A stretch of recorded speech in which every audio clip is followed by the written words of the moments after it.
अरे यार, मैं तो ऐसे ही परेशान हूँ। तुम मेरा पीछा क्यों कर रहे हो? तुमने ट्रैफिक रूल को तोड़ा है, चलो फाइन भरो। एक तो सुबह से मुझे कोई सवारी नहीं मिली और ऊपर से तुम मेरा दिमाग खराब कर रहे हो। मैं तो ये सोच रहा हूँ कि अपने ऑटो में तेल कैसे डलवाऊं। अभी तुम्हारे ऑटो को थाने लेकर चलता हूँ, उसके बाद तुम्हारे पास पैसे भी हो जाएंगे। चलो थाने। देखो भाई, मैं कहता हूँ कि आप चुपचाप चले जाओ। मेरे ऑटो में तो तेल भी नहीं है, मैं थाने कैसे जाऊंगा? अच्छा तो ये बात है, चल जितना तेल है उतना ही दूर ले चल। पेट्रोल पंप पर मैं तेरी गाड़ी में तेल डलवा दूंगा। यार क्यों मूड खराब कर रहे हो मेरा? और इतना कहते ही ऑटो ड्राइवर का चेहरा बदलने लगता है। उसकी आंखें लाल होने लगती हैं, उसके दांत बाहर आने लगते हैं जिसमें खून लगा रहता है। और ऑटो वाला ट्रैफिक पुलिस की गर्दन को पकड़ लेता है। ट्रैफिक पुलिस अपने आप को छुड़ाने का प्रयत्न करता है, लेकिन ऑटो वाला उसे मार देता है और मारकर उसकी लाश को ऑटो में रखकर कुछ दूर ले जाकर झाड़ियों में फेंक देता है। ट्रैफिक पुलिस वाले को ना देखकर शहर की पुलिस परेशान हो जाती है। ट्रैफिक पुलिस वाले के गायब होने की सूचना पूरे मुंबई शहर में फैल जाती है। ऑटो वाला इस खबर को पढ़कर मन ही मन बहुत खुश होता है। रात के अंधेरे में ऑटो ड्राइवर अपने ऑटो को लेकर फर्राटे भरते हुए सड़क पर जा रहा है। अचानक उसे एक यात्री हाथ देता है। ऑटो रुक जाता है, यात्री उसमें बैठता है। ऑटो वाला उससे कहता है, अरे कहाँ जाना है भाई? इतनी रात का तुम सड़क पर क्या कर रहे थे? भाई मैं भी तुम्हारे जैसा ही शैतान हूँ, चलो हम दोनों मिलकर शिकार की तलाश करते हैं। मैंने कल ही एक पुलिस वाले को अपना शिकार बनाया है। हाँ हाँ मैंने सुना था। अब तो और मजा आएगा, हम दोनों मिलकर शिकार करेंगे। ये कहकर वो दोनों ऑटो से अपने शिकार की तलाश में चल देते हैं। कुछ ही दूरी पर चलने के बाद उन्हें एक औरत हाथ देती हुई दिखाई देती है। वे दोनों ऑटो को रोक देते हैं और उस औरत से पूछते हैं, अरे मैडम, आपको कहाँ जाना है? मुझे आगे बरसोवा तक जाना है, क्या आप चलोगे? हाँ मैडम, हम उधर ही जा रहे हैं। कितना किराया होगा भैया? 50 रुपए। इसके बाद वो महिला ऑटो में बैठकर उनके साथ वर्सोवा की तरफ चल देती है। लेकिन कुछ दूर चलने के बाद ऑटो ड्राइवर ऑटो को दूसरी तरफ मोड़ लेता है। ऑटो को दूसरी तरफ मुड़ता हुआ देख वो महिला डर जाती है और तुरंत ऑटो को रोकने के लिए कहती है, अरे भैया, ये किस रास्ते पे ले जा रहे हो? ये तो बरसोवा का रास्ता नहीं है। महिला के इतना कहने के बाद वे दोनों अपना रूप बदल देते हैं और महिला की तरफ मुड़कर उससे कहते हैं, हम कोई ऑटो ड्राइवर नहीं है, हम तो भूत हैं और रोज अपने शिकार की तलाश में निकलते हैं और आज हमारा शिकार तुम हो। इतना कहने के बाद वो ऑटो को रोक देते हैं। ऑटो के रुकते ही महिला उतरकर भागने लगती है। आगे आगे महिला भाग रही है और पीछे पीछे वो भूत भाग रहे हैं। भागते भागते कभी झाड़ियों में, कभी पहाड़ों पे, और ऐसे करते करते वो एक सुनसान रोड पर आ जाते हैं। और उसके बाद वो दोनों भूत उस महिला को पकड़कर चीर देते हैं और उसे बीच सड़क पर फेंक देते हैं। सड़क पर लाश को देखकर दोनों तरफ गाड़ियों का जमावड़ा लग जाता है। गाड़ियों के ड्राइवर शोरगुल करने लगते हैं और ऑटो वाले शैतान भी उसी वक्त लाश के सामने आकर खड़े हो जाते हैं।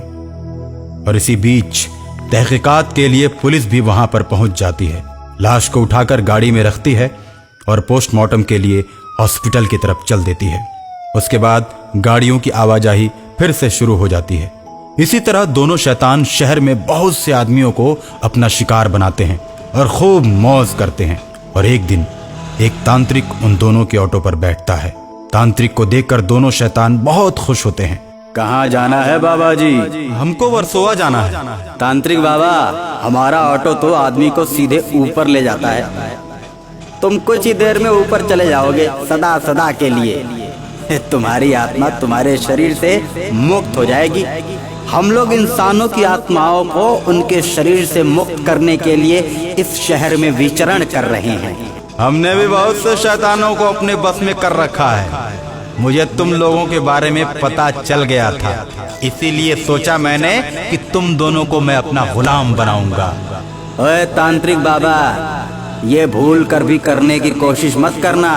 हम दोनों आजाद घूमने वाले शैतान हैं खुले रोड पर इंसानों की भीड़ में घूमते हैं। हमें आज तक कोई भी पकड़ नहीं पाया। जब तुम जान गए हो तो तुमको मरना ही पड़ेगा बाबा जी। एक शैतान बाबा की गर्दन को पकड़ लेता है और दूसरा शैतान ऑटो को चलाता रहता है। बाबा की आंखें बाहर को निकल आती हैं और मुंह खुला का खुला ही रह जाता है। शैतान तांत्रिक बाबा को मार देता है और गाना गाता है, बाबा लाएंगे क्रांति टंग डंग डंग डंग डंग, बाबा लाएंगे क्रांति टंग डंग डंग डंग डंग। ये लो, ये भी मर गया, हमको कैद करने चला था। तांत्रिक को ऑटो में लेकर दोनों चलते चले जा रहे हैं। जब कुछ दूर तक गाड़ियों का आवागमन दिखाई नहीं देता है तो बीच रोड पर तांत्रिक की लाश को फेंककर वे दोनों निकल पड़ते हैं। मुंबई में फिर से कोहराम मच जाता है कि सड़क पर काफी घटनाएं होने लगी हैं। इसको देखते हुए सरकार शहर में सड़कों पर रात 10 बजे के बाद आवागमन बंद करके कर्फ्यू लगा देती है। सभी सड़कों पर सन्नाटा पसर जाता है, लेकिन ऑटो वाले शैतान नहीं मानते। उनका ऑटो चलता रहता है। एक शैतान ऑटो को चलाता है तो दूसरा उसमें बीमार होने का बहाना करके बैठा रहता है। पुलिस की 100 नंबर की गाड़ी उस ऑटो को रोकती है। ऑटो वाले, गाड़ी रोक। तुझे पता नहीं कर्फ्यू लगा हुआ है और 10 बजे के बाद सड़क पर निकलना मना है। चल ऑटो लेकर चल थाने में। मुझे मालूम है साहब, लेकिन मेरे भाई की तबीयत बहुत ज्यादा खराब है। इसको लेकर मैं हॉस्पिटल जा रहा हूँ। सड़क पर शिकार नहीं मिला तो दोनों शैतान हॉस्पिटल चले जाते हैं। हॉस्पिटल में दोनों नर्स का रूप धारण करके बहुत से मरीजों को मार देते हैं और उसके बाद डॉक्टर के कैबिन में पहुंचते हैं। डॉक्टर दोनों नर्सों को देखकर बोलता है, देखो बहुत सीरियस मरीज आ रहे हैं, पूरे वार्ड को घूम घूम कर चेक करते रहो। हम इसी की सूचना देने आए हैं। 10 मरीज तो मर गए। अब जब 10 मरीज मर गए और ऊपर पहुंच गए तो तुमको भी ऊपर पहुंचा देते हैं। उनका इलाज करते रहना। और उसके बाद दोनों नर्स शैतान का रूप धारण कर लेते हैं। एक शैतान दरवाजा बंद करता है और दूसरा शैतान उस डॉक्टर का मुंह दबोचकर उसका गला दबा देता है। और जैसे ही दोनों शैतान बाहर निकलते हैं, सामने तांत्रिक आकर खड़ा हो जाता है।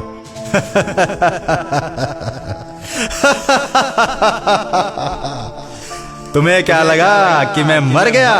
ना, मैं तो तुम लोगों का खेल देख रहा था।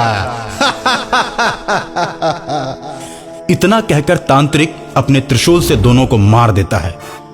दोनों के मरते ही वो ऑटो भी गायब हो जाता है।